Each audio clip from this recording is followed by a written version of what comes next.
اعوذ باللہ من الشیطان الرجیم بسم اللہ الرحمن الرحیم رب اشرح لی صدری ویسر لی امری واحلل عقدۃ من لسانی یفقہوا قولی ربی زدنی علما اللہم فقہنا فی الدین ربی یسر ولا تعسر وتمم بالخیر آمین یا رب العالمین۔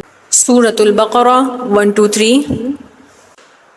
اعوذ باللہ من الشیطان الرجیم بسم اللہ الرحمن الرحیم الف لام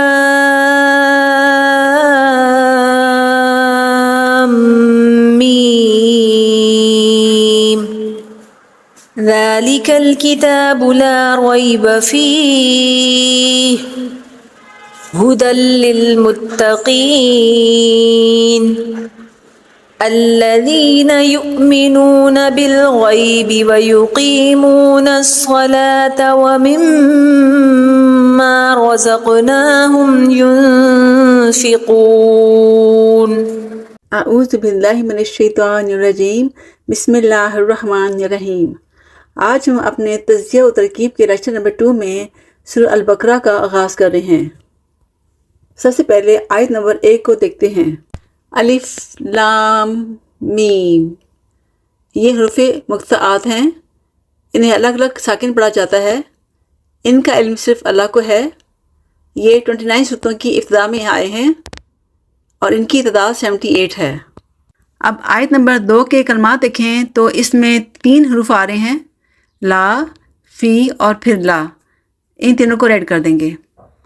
5 ظاہری اسما ہیں، ذالکہ، الکتاب، ریبہ، ہدن اور المتقین، ان کو بلو کر دیں گے۔ ضمیر ایک ہے، ہی، اس کو اورنج کر دیں گے کیونکہ یہ مجرور متصل ہے، پھر اس میں کوئی نہیں ہے۔ اب اس آیت کی تفصیل دیکھیں تو سب سے پہلے ذالکہ ہے، یہ اشارہ بعید ہے، واحد مذکر ہے اور معرفہ ہے، محلاً مرفوع ہے۔ ذالکہ ایک مبنی اسم ہے اور یہ مرفوع، منصوب اور مجرور ایک ہی طرح استعمال ہوتا ہے۔ یہاں مرفوع اس لیے ہے کہ ذالکہ کے بعد مرفوع اسم نظر آ رہا ہے اور یہ مکوِ شعری بن رہا ہے۔ جب بھی مکوِ شعری کنسٹرکشن بنتی ہے تو مشار علیہ سے اعراب کا پتہ چلتا ہے کہ کنسٹرکشن مرفوع ہے، منصوب ہے یا مجرور ہے۔ چونکہ مشار علیہ مرفوع ہے اس لیے ذالکہ بھی یہاں مرفوع ہے۔ اس کے بعد الکتاب ہے، یہ واحد ہے، مذکر ہے، معرف باللام ہے اور مرفوع ہے، معنی ہے کتاب۔ ذالک الکتاب، معنی یہ کتاب۔ بعض اوقات اشارہ بعید کا ترجمہ اشارہ قریب میں کرنے سے عزت اور عظمت میں اضافہ ہوتا ہے، اس لیے یہاں پر یہ کتاب معنی کیا گیا ہے۔ ذالک الکتاب مکوِ شعری مبتدا بن گیا، آگے ہم اس کی خبر دیکھتے ہیں اور یاد ہے کہ خبر مرفوع ہوتی ہے۔ ذالک الکتابوں کے بعد لا آ رہا ہے، یہ لائے نفی جنس ہے۔ اگر لا کے بعد اسم نکرہ ہو، منصوب ہو اور بغیر تنوین کے ہو تو یہ لا لائے نفی جنس کہلاتا ہے۔ یہ لائے نفی جنس اس اسم کی پوری جنس کی نفی کر دیتا ہے خبر میں سے۔ اس کا ایک اسم ہوتا ہے اور ایک خبر مرفوع ہوتی ہے۔ لائے نفی جنس کے بعد ریبہ آ رہا ہے، یہ اسم ہے، واحد مذکر نکرہ اور منصوب ہے، معنی شک۔ یہ لائے نفی جنس کا اسم ہے۔ لائے نفی جنس کا اسم مضاف، مشابہ مضاف اور مفرد ان 3 صورتوں میں آ سکتا ہے۔ مضاف اور مشابہ مضاف کی صورت میں منصوب ہوتا ہے اور مفرد کی صورت میں مبنی بر علامت نصب ہوتا ہے، یعنی جیسی اس کی اسم کی نصب کی علامت ہوگی اسی علامت کے ساتھ مبنی بر علامت ہوگا۔ اگر واحد ہے تو مبنی بر علامت فتح ہوگا، مثلاً مسلمہ۔ اگر مثنیٰ ہے تو مبنی بر علامت یا ہوگا، مثلاً مسلمین۔ اگر جمع مکسر ہے تو مبنی بر علامت فتح ہوگا، مثلاً اکلمہ۔ اگر جمع سالم مذکر ہے تو مبنی بر علامت یا ہوگا، مثلاً مسلمینہ۔ اور اگر جمع سالم مؤنث ہے تو مبنی بر علامت کسرہ ہوگا، مثلاً مسلماتی۔ یہاں پر لائے نفی جنس کا اسم یعنی ریبہ مبنی بر علامت فتح ہے۔ ریبہ کے بعد فی آ رہا ہے حرف جارہ اور فی کے بعد ہی ضمیر ہے۔ یہ واحد مذکر غائب ہے اور مجرور متصل ہے۔ اصل میں ہو تھا، لیکن جب ہو ضمیر سے پہلے یا ساکن ہو تو ہو سیدھی زیر کے ساتھ لکھا جاتا ہے، اس لیے یہ فی ہو سے فی ہی بن گیا۔ یہ جار مجرور شبہ جملہ ہو کر لائے نفی جنس کی خبر بن جائیں گے۔ ترکیب ایسی ہوگی، لائے نفی جنس اپنے اسم اور اپنی خبر سے مل کر جملہ اسمیہ ہو کر ذالک کتابوں کے لیے خبر اول بن جائے گا، محلاً مرفوع۔ اس کے بعد ہدن آ رہا ہے اور اس کا معنی ہے ہدایت۔ ہدن کا لفظ مبنی نہیں ہے، یہ مبنی کی طرح استعمال ہوتا ہے۔ یہ تینوں حالتوں میں ہدن ہوتا ہے یا یہ محلاً مرفوع ہے۔ ہدن بعد دعات کے مصدر فعالون کے وزن پر ہے۔ یہ اس طرح بنا ہے کہ اگر ہم ہدن کو مصدر فعالون کے وزن پر لیں تو اس کی مرفوع، منصوب اور مجرور حالت یہ ہوگی، ہدایون، ہداین اور ہداین۔ اب اس کو کھول دیں اور پہلے سٹیپ کو دیکھیں تو یہ اس طرح ہو جائے گا، ہدایون، ہداین اور ہداین۔ اب یہاں پر اجبف کا قاعدہ لگے گا اور وہ یہ ہے کہ حرف علت پر حرکت ہو اور پیچھے زبر ہو تو حرف علت الف میں تبدیل ہو جاتا ہے۔ اب دوسرے سٹیپ کو دیکھیں تو اس طرح ہو جائے گا، ہدان، ہدان، ہدان۔ الف کے بعد اگر ساکن ہو تو الف کو ڈراپ کر دیا جاتا ہے۔ اب تھرڈ سٹیپ دیکھیں تو ہو جائے گا، ہدن، ہدن، ہدن۔ اب پھر اس کو بند کر دیں تو فورتھ سٹیپ کو دیکھیں، ہدن، ہدن، ہدن۔ کیونکہ مادے میں یا تھی اس لیے اس کو لکھ دیں تاکہ پتہ چلے کہ مادے میں یا تھی۔ اب ففتھ سٹیپ کو دیکھیں تو ہو جائے گا، ہدن، ہدن، ہدن۔ اس سے پتہ چلا کہ ہدن کا لفظ مبنی نہیں ہے، یہ مبنی کی طرح استعمال ہوتا ہے۔ عربی زبان میں مصدر کو اسم فاعل یا اسم مفعول کے معنی میں لیا جا سکتا ہے یا اسم فاعل کے معنی میں آیا یعنی کہ ہدایت دینے والی ہے۔ ہدن کے بعد لام جارہ ہے اور لام جارہ کے بعد المتقین ہے۔ یہ جمع مذکر ہے، معروف بلام ہے، مجرور ہے۔ باب اختیار کے اتقاء مصدر سے اسم فاعل ہے، معنی ہے تقوی اختیار کرنے والے یا پرہیزگار۔ یہ جار مجرور متعلق ہو جائیں گے ہدن مصدر کے۔ ہدن اپنے متعلق سے مل کر ذالک کتابوں کے لیے محل مرفوع خبر ثانی بن جائے گا۔ ترکیب ایسی ہوگی، ذالک الکتاب مبتدا اپنی دونوں خبروں سے مل کر جملہ اسمیہ بن گیا۔ ترجمہ ہوگا، یہ کتاب، اس میں کوئی شک نہیں ہے، پرہیزگاروں کے لیے ہدایت ہے۔ اب آیت نمبر 3 کو دیکھتے ہیں اور اس کو 3 حصوں میں تقسیم کر دیتے ہیں۔ پہلا حصہ الذین یؤمنون بالغیب، دوسرا حصہ ویقیمون الصلاۃ، اور تیسرا حصہ ومما رزقناہم ینفقون۔ اور پہلے حصے کو دیکھیں تو اس میں ایک حرف نظر آ رہا ہے، با، اس کو ریڈ کر دیں گے۔ 2 ذاتی اسما ہیں، الذین اور غائبی، ان دونوں کو بلو کر دیں گے۔ ایک ضمیر ہے واو جو فعل کے ساتھ آ رہی ہے، اس کو سیان کر دیں گے کیونکہ یہ مرفوع متصل ہے۔ فعل ایک ہی ہے یؤمنون، اس کے مادہ کو گرین کر دیں گے۔ آپ پہلے حصے کی ڈیٹیل دیکھیں تو سب سے پہلے الذین اس میں موصول آ رہا ہے۔ الذین سے پہلے ہم ایک ہم ضمیر کو موصول مانیں گے جو کہ جمع مذکر غائب مرفوع منفصل ہوگی اور یہ مبتدا بن جائے گی۔ ہم محذوف کے بعد الذین اس موصول ہے، یہ جمع مذکر ہے اور محل مرفوع ہے، معنی ہے وہ لوگ جو۔ اسم موصول جب بھی آتا ہے تو اس کا ایک صلہ ضرور ہوتا ہے۔ اب صلے کو آگے دیکھتے ہیں۔ اسم موصول الذین کے بعد یؤمنون فعل آ رہا ہے۔ یہ فعل مضارع کی اقدام میں ان 9 صیغوں میں سے ہے جن کا فاعل ہمیشہ صیغے کے ساتھ ہوتا ہے۔ صیغہ جمع مذکر غائب ہے، ضمیر واو بارز مرفوع متصل اس کا فاعل ہے، مادہ حمزہ میم نون ہے، غائب فعل محفوظ الفا ہے، معروف ہے ثلاثی مزید فی باب افعال سے ہے۔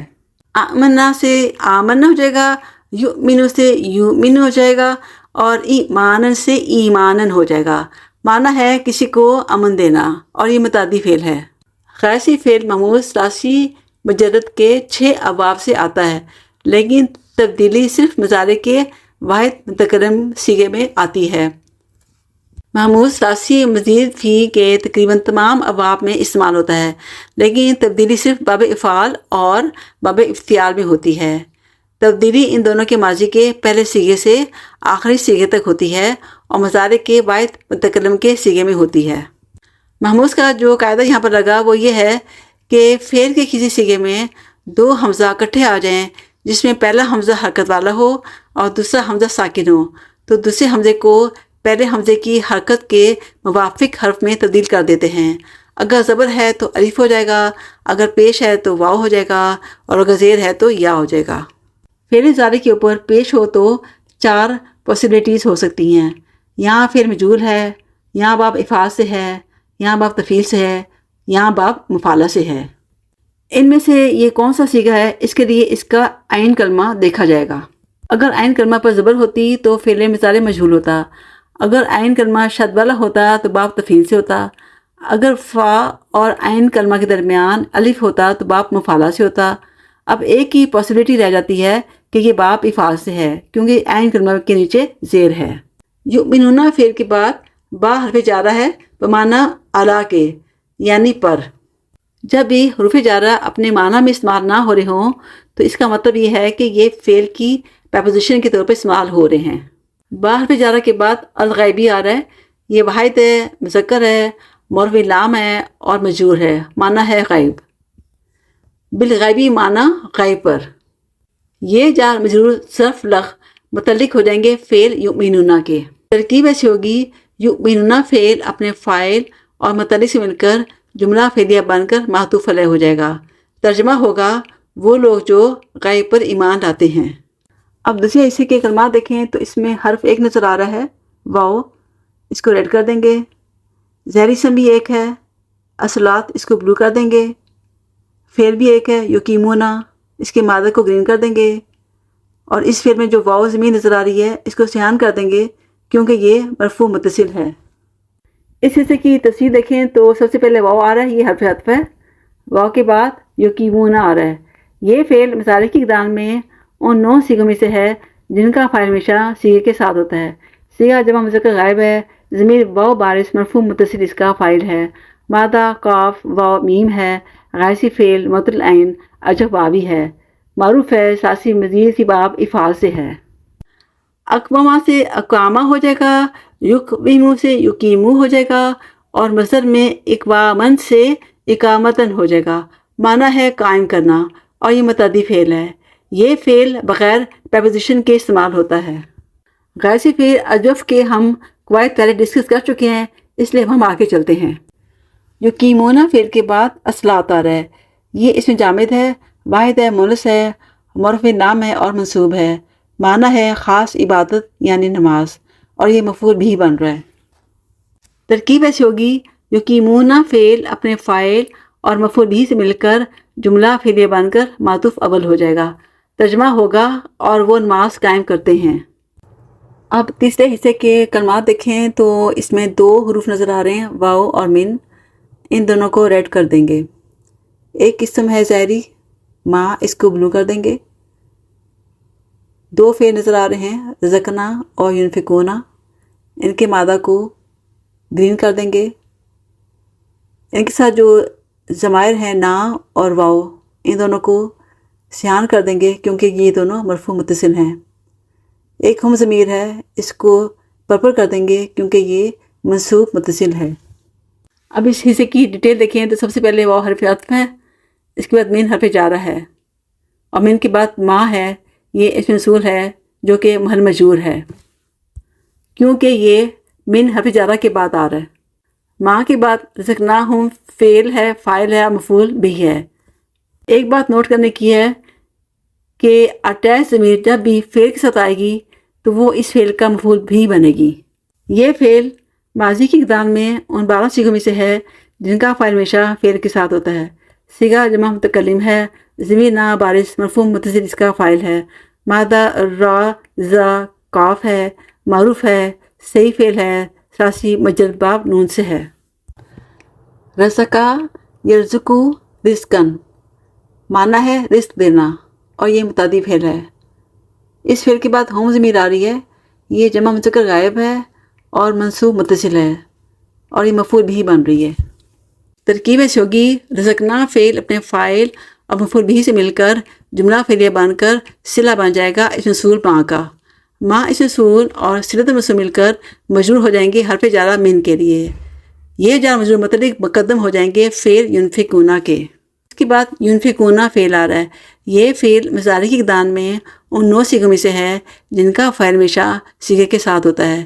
صیغہ جمع مذکر غائب ہے، ضمیر واو بارز مرفوع متصل اس کا فاعل ہے، مادہ نون فا قاف ہے، معروف ہے، صحیح فعل ہے، ثلاثی مزید کی باب افعال سے ہے۔